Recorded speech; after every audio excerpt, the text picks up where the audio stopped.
Hey guys, this is OddOneGaming. This is going to be another Raid Shadow Legends video. In today's video, there's gonna be something really fun, or at least for me, it's something really excited. And the video is gonna be about my personal record that I actually got for doing Nightmare Hydra as a full auto team, right? That does not use one of the cheese comps, okay? So it's not a Wexwell team, it's not a Tranda team, it's not one of those ones. It's just a team put together that actually does good, solid raw damage, enemy max HP damage with the curse sets, with all of that cool stuff. And if you have been watching my channel for a while, you're going to know that it's actually about, you know, using somebody real powerful, and that is Legate Teox, right? You can see the insane damage that I did, 1.14 billion damage, right? With Wix as well doing some insane numbers, Authorion, Dracomorph. But the best thing about this team is the fact that if you have a look at it, it's like I mentioned, that's kind of like my preferred one, right?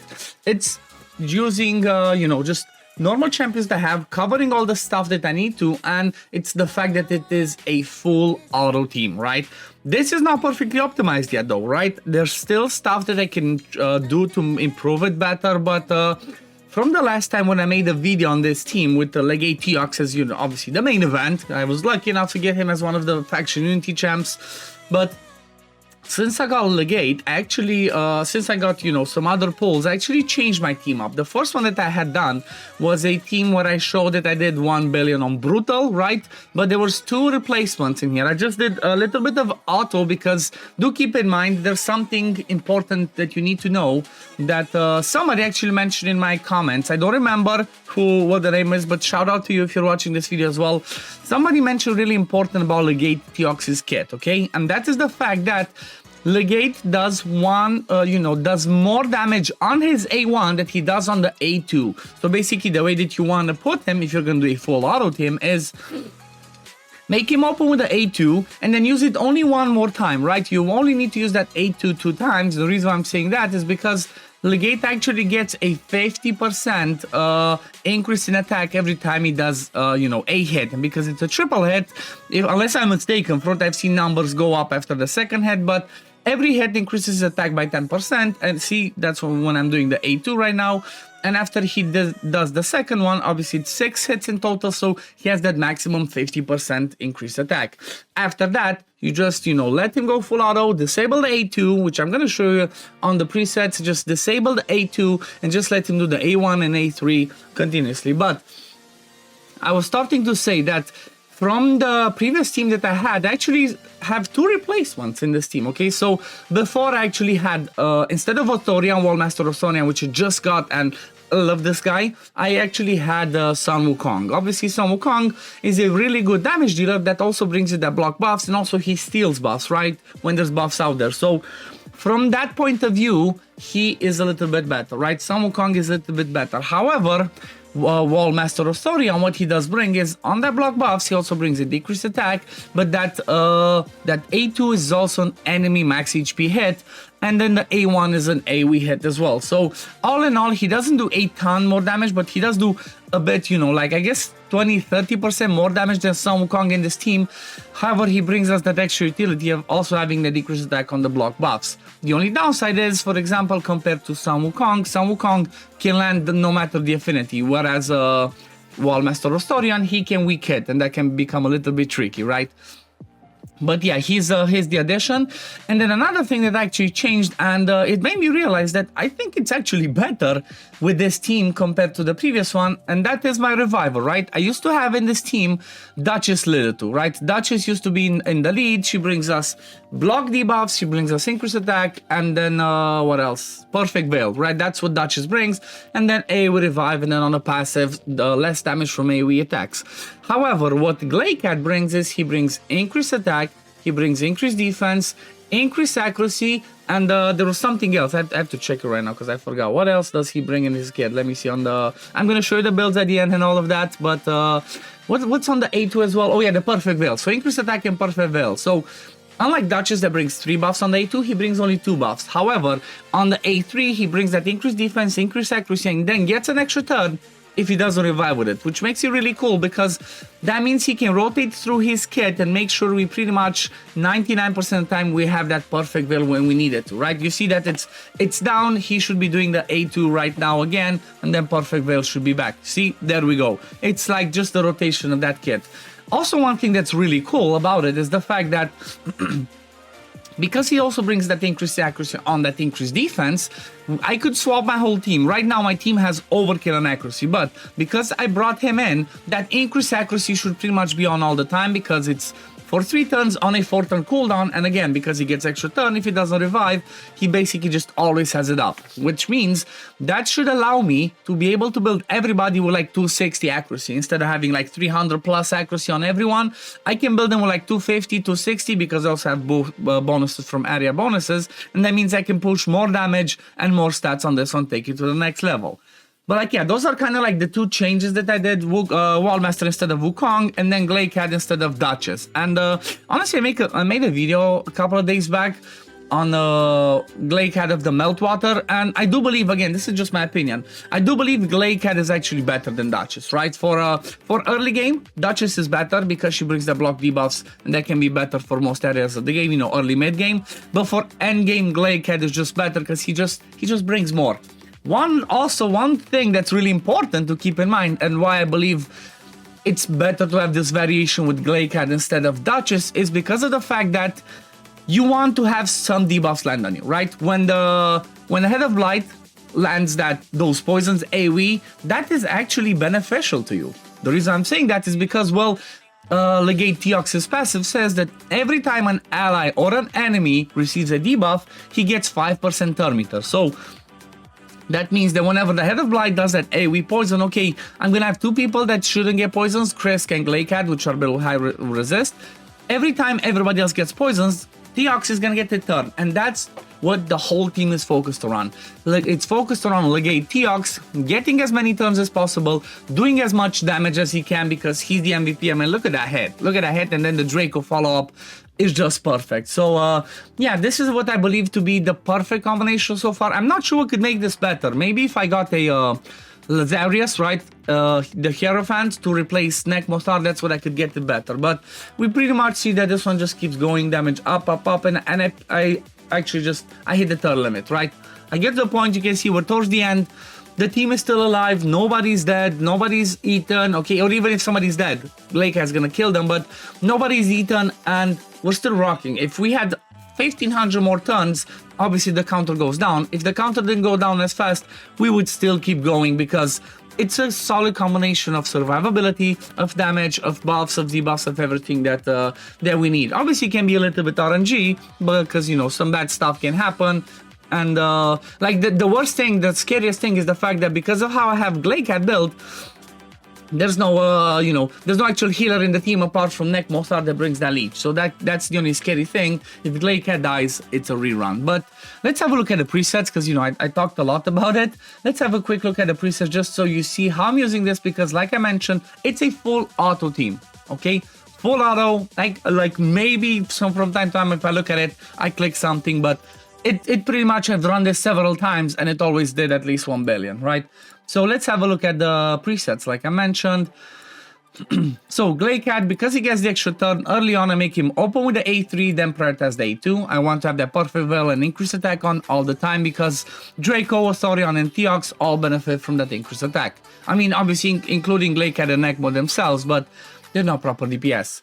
Then Nekmothar prioritize the A3, then second priority the A2. The reason why I'm doing this is because I've noticed in the past that if sometimes there's increased speed out there or decreased speed out there, he might not use these skills. And you want him to always do the A3 and always do the A2 because you get obviously the turn meter, the increased speed, and all the good stuff. So make sure you do it like this. Same as Sun Wukong, you want him to do the A2 and A3 as priorities because otherwise he doesn't do the A2.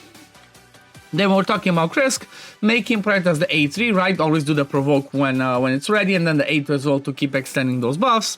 Dracomorph, same principle as Nekmothar. I make him open with the A3 and then prioritize the A3. Even though the way that he's built, he might decrease the cooldown and come back to the A3 too often, and you might be like, oh, he does it overkill. You want to do this because sometimes, same principle, if there's decreased defense or weaken out there, he's not gonna do the A3. And keep in mind that from Krisk's passive, if somebody gets hit, they get decreased defense landed on them. So if Draco sees that, he's not going to be using the A3, and basically you're going to lose out because this one's an AoE decrease defense and weaken. And whereas Krisk only does this when he's attacked, and that's only when the AoE heads do that, and you would still miss on the weaken, so you gotta make sure that this one's done. Honestly, from my point of view, from the lizards that are available, Dracomorph is the best one to be paired with Teox. The reason for that is obviously these are just straight up 8 buffs, right, on the Hydra heads when he does it, plus another 4 buffs from the poisons, plus on the A1 when he joins the attack. Because there's gonna be so many debuffs, I made them obviously be the highest crit damage, so he always pairs with the A1's Teox. This one can do like 2 million damage, 2.5 million damage on heads, on decapitated heads with debuffs, so make sure Draco's the one highest crit damage, that's what I would suggest.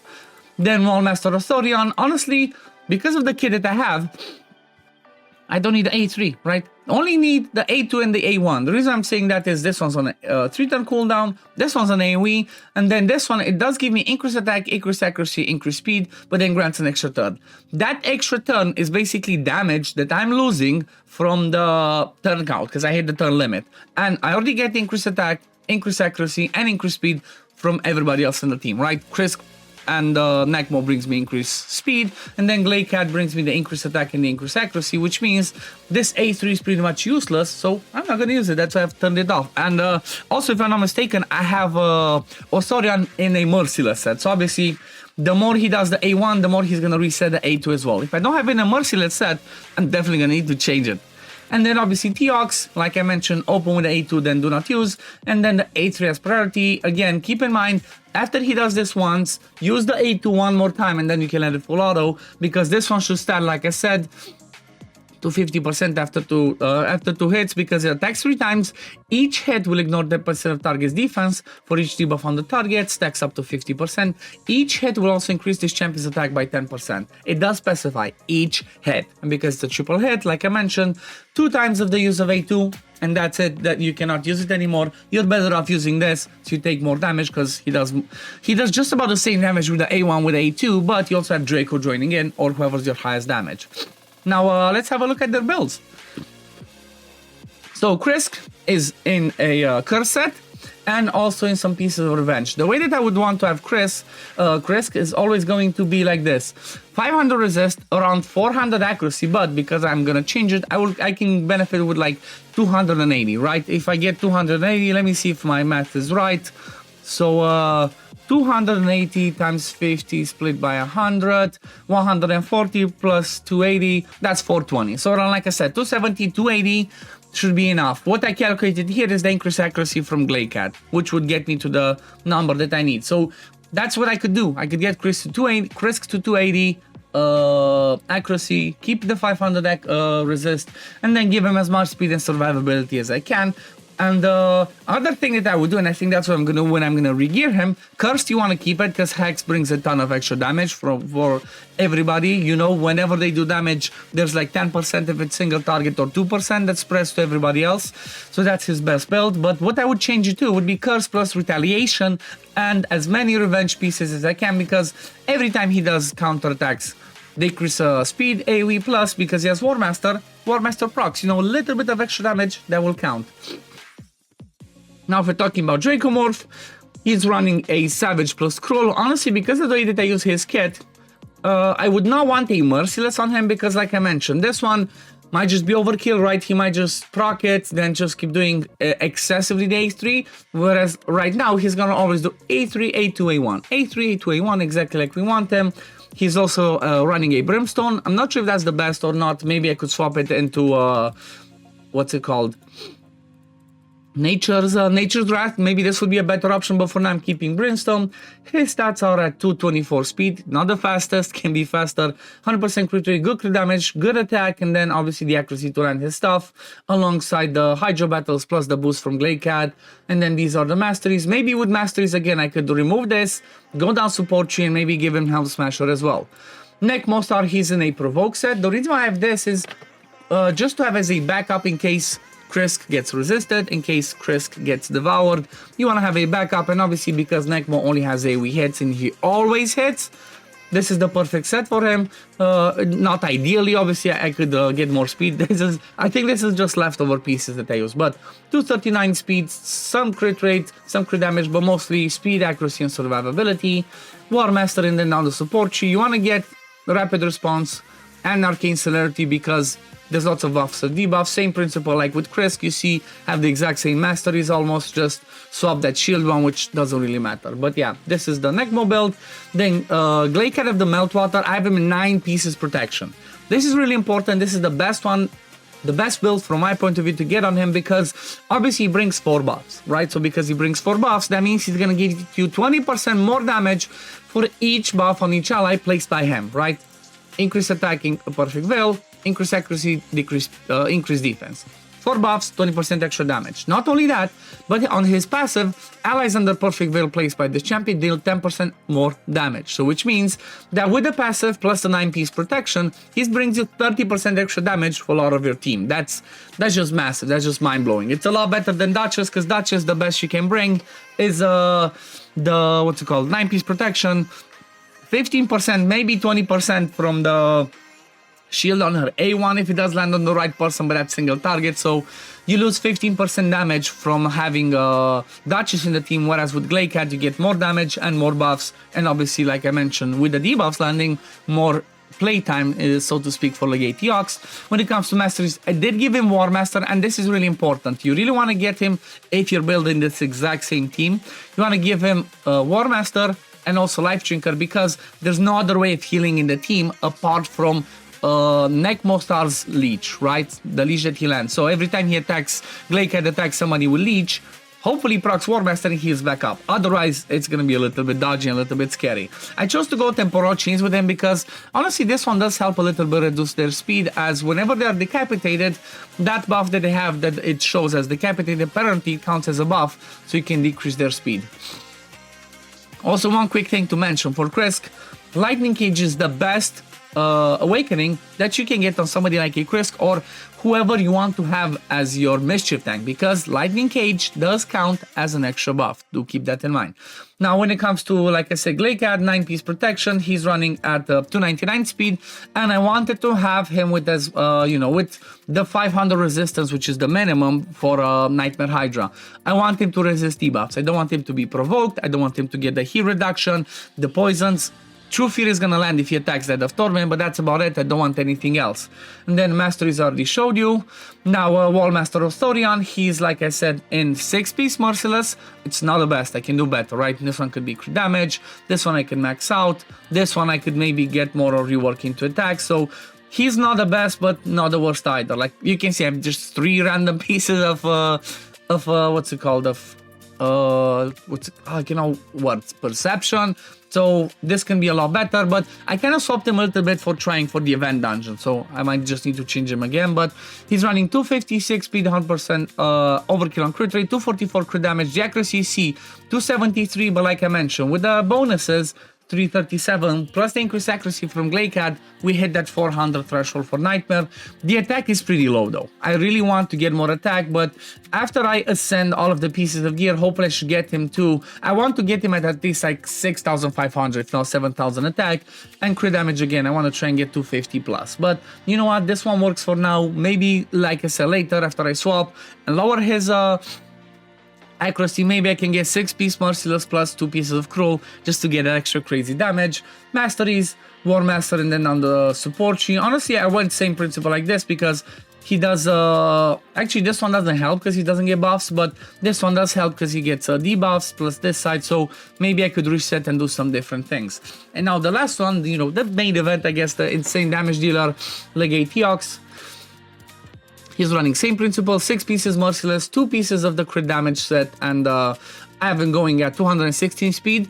Honestly, for Legate Eox, you don't care about his speed. Like, if you want, just give him zero speed, don't care about it. Just give him as much damage as possible, right? As much damage as possible, because with this passive, if you have so many debuffs like I have, he's just gonna keep getting, what is it, this one. He's just gonna keep getting turn meter, and he's just gonna keep getting turns, right?